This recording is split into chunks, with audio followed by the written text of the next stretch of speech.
Keepy is an app for parents to save kids' artwork, schoolwork, and mementos. And it was built to as a multi-generational platform that connects grandparents, parents, and kids together.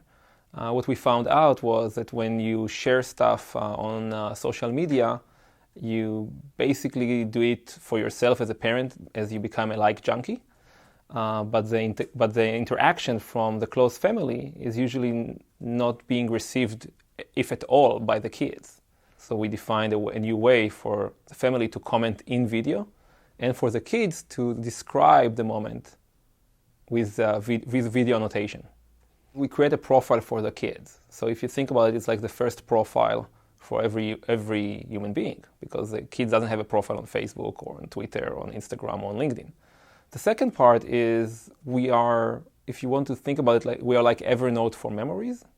So you want to capture a lot of offline content that is being created. If you take a photo of a paper, it's not like taking a photo on a beach that you remember what happened there. You need to add context, you need to add the age and who is the kid and what was the story behind it.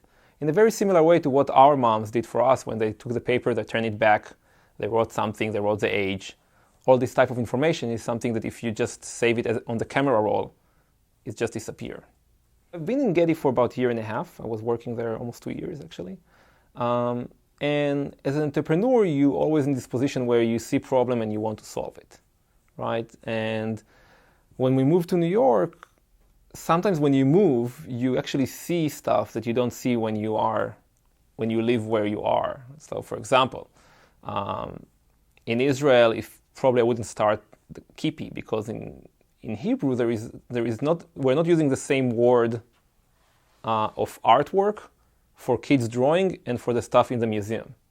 It's like two different things.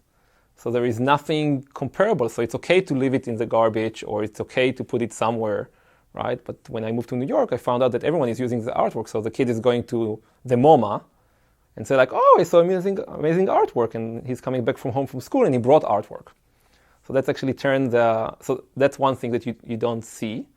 And then being remote from your rest of the family, right, is something that in Israel, like you see your family every other week in the best case scenario, in the worst case scenario.